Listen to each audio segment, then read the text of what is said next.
Se você trabalhasse num hospício quando uma fuga de pacientes acontece e os tapados sequestram você. Pra piorar, um dos birutas é ninguém mais, ninguém menos do que Leatherface. Só que você ainda não sabe qual dos detentos é o fã de perseguir as pessoas com uma serra elétrica. O que você faria nessa situação? Essa é a história de Massacre no Texas, filme lançado em 2017 e que é um prelúdio do clássico O Massacre da Serra Elétrica, lançado em 1974. No vídeo de hoje eu resumo esse filme e te dou as melhores dicas pra derrotar o Leatherface, ou melhor, o candidato a ser o Leatherface. Pra quem não sabe, eu já fiz vídeos de quase todos os filmes da saga, sendo que vocês podem assistir tudo clicando nesse card que acabou de aparecer no canto da tela. Antes da gente começar, se inscreve no canal pra ver o resto da saga e, por favor, passa uma faquinha de leve nesse like. Não esquece de dar o like e seguir o canal.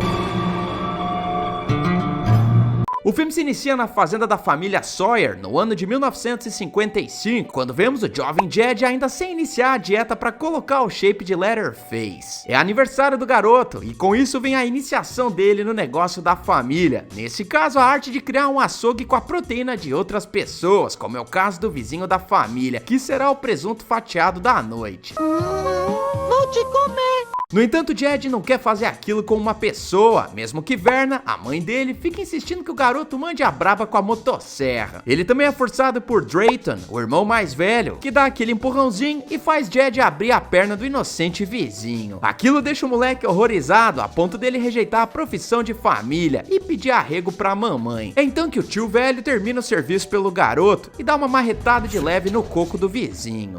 Hasta la vista, baby.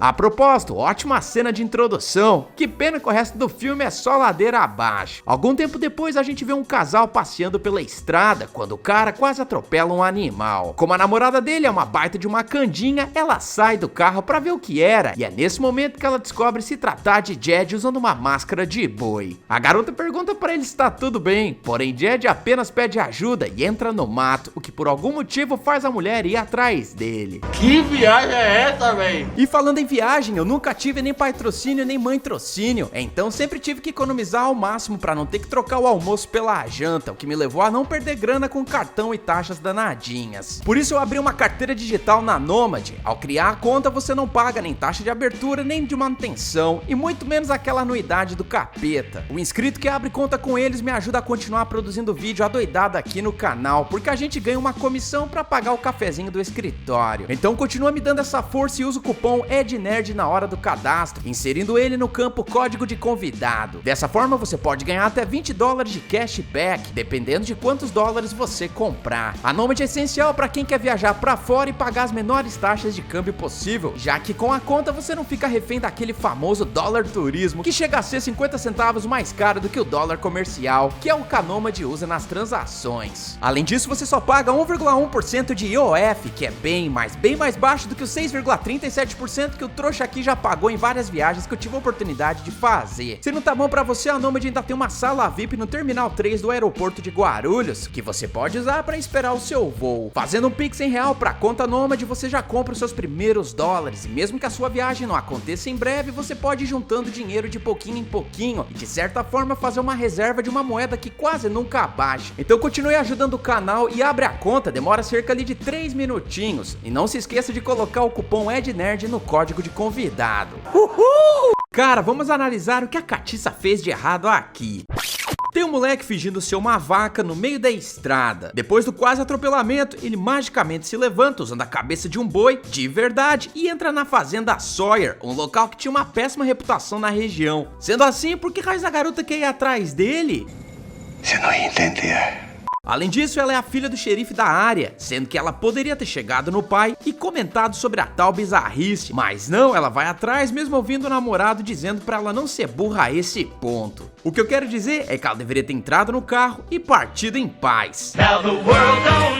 Dane-se, porque não demora muito pra ela chegar num celeiro e inocentemente entra nele, só pra perceber que era uma cilada à medida que ela cai num buraco e Drayton aparece pra se divertir um pouquinho. Afinal, a família Sawyer não tinha dinheiro pra comprar uma TV preto e branco. O cara é tão biruleibe da cabeça que ele solta o motor em cima da garota, a mandando pra vala na mesma hora. Algumas horas depois, nós conhecemos o xerife Hartman, que chega na fazenda furioso com a família Sawyer, já que mesmo sem conseguir provar, ele sabe que foram eles que finalizaram a filha. Verna aparece e pergunta se ele tem alguma prova, o que deixa o cara pistola da vida. No entanto, ele não vai sair dessa de mãos abanando, já que ele consegue um mandado para internar Jed num lar de menores que sofreram maus tratos da família. 10 anos depois, nós conhecemos o Dr. Lang, que tá explicando a rotina do hospício pra jovem enfermeira Lizzie, sendo que é o primeiro dia dela nesse local super maneiro. O cara diz que todos os jovens ali vão ser mandados para prisões ou hospitais psiquiátricos barra pesada assim que completarem 18 anos, pois de acordo com o doutor, elas são pessoas extremamente perigosas e que não podem voltar pro convívio social. Ele também fala que os pacientes tiveram o nome trocado para fugirem do radar de suas famílias perigosas. Não demora muito para Lizzie se aproximar de dois pacientes, sendo eles Jackson e Buds, que segundo o amigo tem transtorno de bipolaridade. Lizzie também acaba conhecendo Clarice, uma loira doida que é super ciumenta em relação a Ike, outro doidão que acaba indo pra cima da enfermeira. O pior só não acontece porque Bud se mete no meio e dá um apavoro no frango. O problema é que ambos ficam de castigo, sendo que Jackson comenta com Lizzie que eles vão tomar choque do Dr. Lang e pede que a enfermeira os ajude a não sofrer mais maus tratos. Nesse meio tempo, o Instituto para Jovens Nada Dotados é visitado por Verna, que nesses últimos 10 anos conheceu um cara montado na grana, o que permitiu que ela contratasse um advogado para conseguir visitar a Jed, o filho que ela não vê há uma década. O advogado almofadinha explica pro Dr. Lang que o juiz assinou uma liminar permitindo isso, só que o dono do hospício é ligeiro e manja do juridiquês, já que ele fala pra Verna que eles não cuidam de nenhum Jed, justamente porque o filho dela trocou de nome. Para que o médico possa permitir a visita, o juiz vai ter que assinar uma nova liminar autorizando que o Dr. Lang abra o arquivo e descubra o novo nome que foi dado a Jed.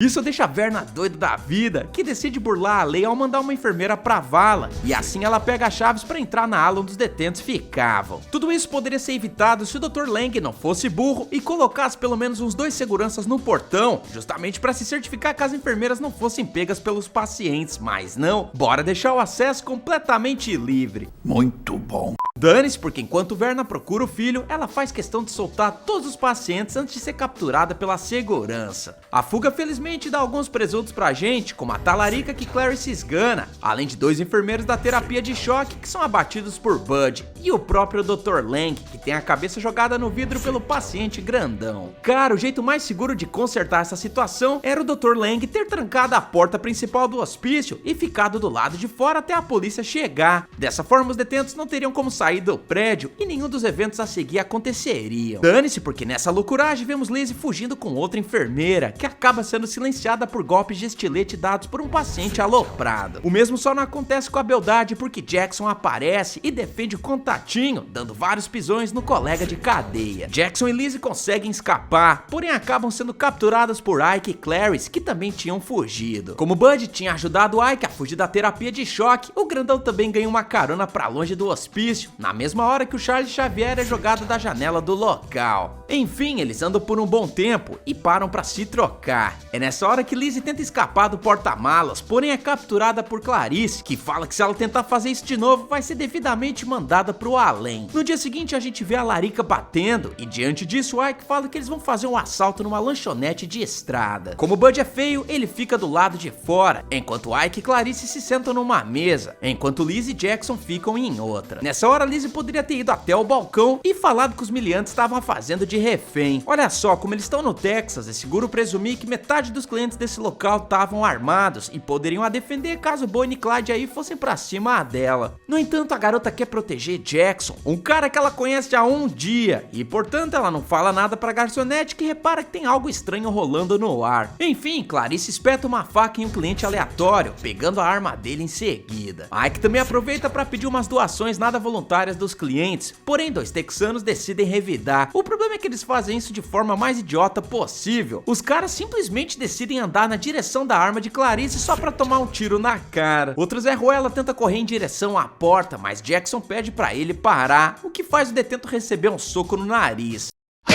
Jackson então fica invocado e devolve a gentileza nocauteando o cara. No meio dessa loucuragem, Lizzie aproveita a distração pra fugir, porém é pega na saída por Bud, que tava ali de tocaia. Antes de fugir da lanchonete, Ike finaliza a garçonete gente boa com headshot de 12. Enfim, o Quarteto Maravilha rouba um Ford azul, porém eles não contavam que outro cidadão exemplar tava armado, sendo que o danado atira na banha de Bud durante a fuga. Peraí, esse foi o cara que tomou o soco de Jackson, não foi? Se ele tava armado, por que raiz ele não atirou em Clarice e Ike quando eles estavam de costas pra ele? Demência? Dane-se, porque não demora muito pra gasolina do carro acabar, fazendo com que os detentos se refugiem num trailer abandonado no meio da floresta. Dentro do local tá um cheiro de carniça, que Lizzie não demora muito pra descobrir de onde tava vindo, já que ela vê uma múmia que se autofinalizou no passado. Enquanto isso, a gente vê o xerife Hartman tentando encontrar os foragidos doidinhos, sendo que ele interroga o herói da lanchonete, que fala que os danados fugiram no tal Ford azul. No trailer, a gente vê Lizzie fazendo um curativo na banha de Bud e dizendo que ele vai ficar novo em folha. Jackson também tá muito abalado com a situação, já que ele considera Bud como se fosse seu irmão e fala pra Lizzie que não sabe o que faria caso o cara batesse as bolas. Mais tarde, Ike deixa Bud de vigia, o que não é uma estratégia muito boa, já que Lizzie foge do trailer com facilidade e sai correndo pelo mato. Nessa hora, Lizzie deveria ter aproveitado o soninho de princesa de Ike e Clarice pra roubar as armas deles, o que a deixaria em vantagem caso fosse perseguida pelos dois, mas deixa pra lá, já que ninguém nesse filme tá afim de sobreviver. Ninguém se importa.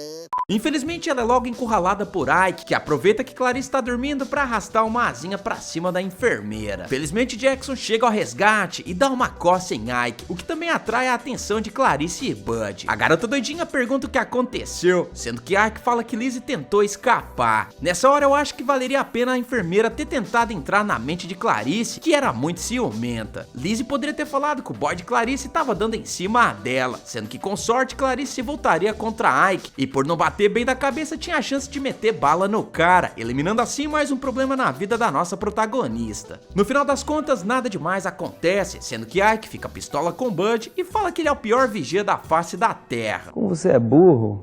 O problema é que o comportamento bipolar do cabeludo aflora bem nessa hora, e ele nocauteia Ike enquanto o cara se aliviava numa árvore. Ike é levado até uma pedra e tem a cabeça devidamente chutada pelo Burukutu. No dia seguinte, Clarice percebe que o boy sumiu e sai gritando atrás dele pelo mato. Enquanto isso, Liz e Jackson encontram Bud dormindo em cima do presunto de Ike, já que o grandão era o único ali sem um travesseiro na noite anterior. Nesse meio tempo, Clarice é desarmada pelo punho de ferro, que era um dos oficiais de Hartman. O xerife chega em seguida e pergunta onde é que os outros meliantes estão se escondendo, porém Clarice desconversa e tenta fugir, sendo alvejada pelo policial. No entanto, a danada acaba levando a polícia até o trailer, sendo que Hartman fala pra todo mundo sair com a mão na cabeça. É aí que Clarice fala que o cara tá todo estressadinho por causa da filha que ele perdeu no passado, o que deixa o xerife pistola a ponto dele mandar a bala pra dentro da boca da garota. O punho de ferro pergunta o que ele tá fazendo e Hartman responde que aquilo é justiça, sendo que ele logo manda a bala em direção ao trailer. Apesar de tudo isso, Jackson, Bud e Lizzie estão vendo a cena da floresta, sendo que a enfermeira é convencida a não pedir ajuda de Hartman, já que o policial com certeza tá precisando de um remedinho pro estresse. Tudo bom? Tá com cara de bravo? Tá com cara de bravo? Tá nervoso? Tá? Fica descendo não. Os três fogem pelo mato até que Lizzie vê um carro de polícia cruzando a ponte, o que faz ela gritar por ajuda. Socorro! Socorro! O policial imediatamente para o carro e identifica os dois fugitivos, o que faz ele passar um rádio avisando os outros tiras. É aí que Bud simplesmente decide subir na ponte pra meter porrada no policial, sendo que ele e Jackson poderiam ter escapado pela floresta sem nenhum problema, mas não, porque Bud vai pra cima só pra tomar um tiro na cachola pra ficar esperto. A fatalidade funciona como um gatilho pra Jackson, que sai correndo e se vinga do policial ao fechar a porta da viatura várias vezes na cabeça dele. Lizzie até tenta fugir ao dar partida na viatura, porém a garota é tão burrinha que Jackson acaba entrando no carro também. Eu não estou suportando mais. O último paciente de pé surta completamente e culpa a garota por ter avisado o policial da ponte. Antes que a DR se prolongue, a gente vê Hartman nos perseguindo e metendo bala doidado. Nessa hora, Lizzie poderia ter diminuído a velocidade e pulado pra fora da viatura, o que ferraria com a vida de Jackson, mas não, porque a garota prefere acelerar, o que só faz Hartman ficar ainda com mais raiva, a ponto dele acertar um tiro de raspão no rosto de Jackson, que ganha uma cicatriz igualzinha a de Leatherface. Não demora pra Lizzie ser acertada no ombro também, também, e assim ela perde o controle da direção. Algumas horas se passam, sendo que Lizzie acorda na viatura de Hartman. Mesmo estando algemada, ela consegue pegar o rádio da polícia e avisa o Punho de Ferro que ela tá parada em frente a um antigo celeiro. Isso que vocês estão pensando, o mesmo onde a filha do xerife foi macetada pela família Sawyer. Peraí. Como é que o xerife sabia que o Jackson era o Jet se ele tinha trocado de nome e não tinha recebido nenhuma visita em mais de 10 anos? Simplesmente sei. Esse roteiro realmente é uma cagada comunitária, porém sigamos adiante. Lizzie é arrancada do carro pelo xerife e levada pra dentro do celeiro, onde ela vê Jackson amarrado. A garota fala que é inocente, que só quer ir embora de lá, porém o xerife responde que o show tá apenas começando. Nesse meio tempo a gente vê o policial Punho de Ferro visitando a família Sawyer, sendo que nós descobrimos que ele estava sendo subornado por Verna pra facilitar a fuga do filho da véia. O policial revela que o xerife tá no tal celeiro com Jed e pede que a mulher paga o dinheiro combinado no acordo, porém Verna joga as verdinhas no chão pra ele pegar, o que distrai o Punho de Ferro só pra ele ser atacado por um dos filhos da mulher. Cara, se você tá negociando com a família Sawyer, pelo menos faça o dever de casa e pesquise a conduta dos maníacos. Todo mundo naquela região sabia que os danados eram um bando de vida torta, portanto, o Punho de Ferro deveria ter esperado pela mulher dentro da viatura e a chamado para conversar com a arma na mão. Dane-se, porque o Vingador é levado pro curral dos porcos criados pela família Beruleib e é devorado pela Peppa Pig. A família Sawyer então vai até o celeiro, sendo que Verna confronta o xerife. O oficial da lei, por outro lado, fala que já tá de saco cheio da mundiça e enforca Jed no mesmo buraco onde a filha dele foi macetada no passado. Hartman zomba de Verna e fala que um já foi pro saco, e na mesma hora grita pro resto da família aparecer. Nessa hora ele pecou, já que poderia ter atirado em Verna e ficado atento às duas portas do celeiro para não ser surpreendido pelos filhos dela, o que infelizmente ele não faz e é tramutinado assim como o Punho de Ferro momentos antes. Pô, cara, de novo! Já se inscreveu no canal? Cadê o like? Verna e os outros Beruleibs puxam Jed do buraco e descobrem que o pulo da corda não o mandou pro além, porém acabou fraturando a bacia do cara, explicando o motivo de Leatherface andar torto no próximo filme. Ele é levado pra casa do Sawyer e tem um rostinho de princesa remendado pela mamãe, que diz que a ferida só vai cicatrizar se ele manter a máscara de couro apertada na cara, que deve ter doído bastante pra colocar nessa hora. Como é que ficou? Não dá pra respirar. Ah. Fofa, isso não vai dar certo. Ah, é claro que não, você tá com a calcinha errada.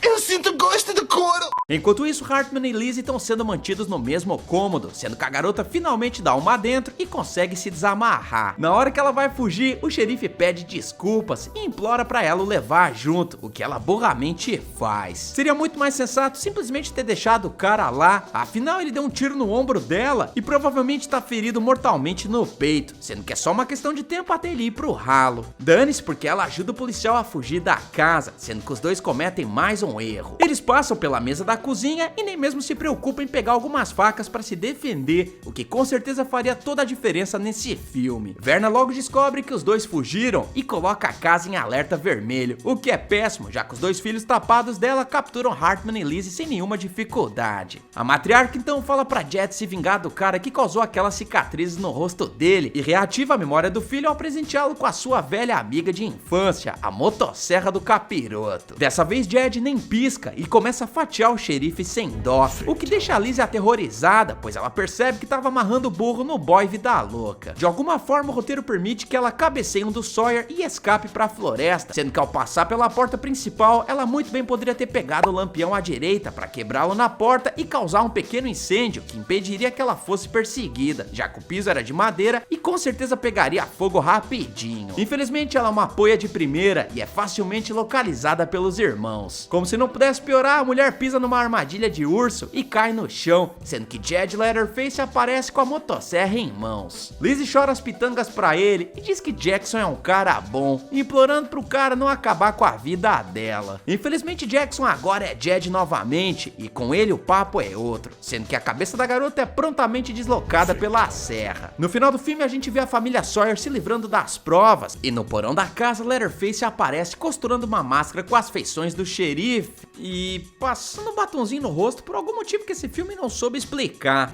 Tudo bem. Massacre do Texas teve péssimas avaliações, tanto da crítica quanto do público, sendo que meus amigos, dos filmes mais recentes da franquia, esse aqui é de longe o pior. Eu só senti que tava vendo um filme de um massacre da Serra Elétrica no começo e no final, porque todo o resto é simplesmente genérico. Essa parada dos fugitivos do hospício é insuportável de chato, sem contar que o roteiro é tão mequetrefe que em nenhum momento ele conseguiu me enganar a respeito de quem seria o verdadeiro Leatherface, já que o texto só acaba explorando Jackson, portanto, no final das contas, só poderia ser ele. O pior ponto desse filme foi o ator que a produção escolheu pra viver Leatherface, porque não encaixa com o personagem que a gente vê no filme de 1974, começando pelo porte físico e a altura, já que Jed nessa história já tem 18 anos e portanto não poderia crescer mais, sendo que no filme original eles têm aproximadamente 2 metros de comprimento. E eu acho que o único ponto positivo dessa trama foram as finalizações, já que em alguns casos causa uma certa aflição. Sendo assim, a minha nota para o Massacre do Texas é 4,5. Como a Warner tava com vergonha alheia desse filme, o estúdio não permitiu que ele fosse pro cinema, sendo distribuído diretamente em home video. O orçamento do longa ficou por volta de $1,5 milhão,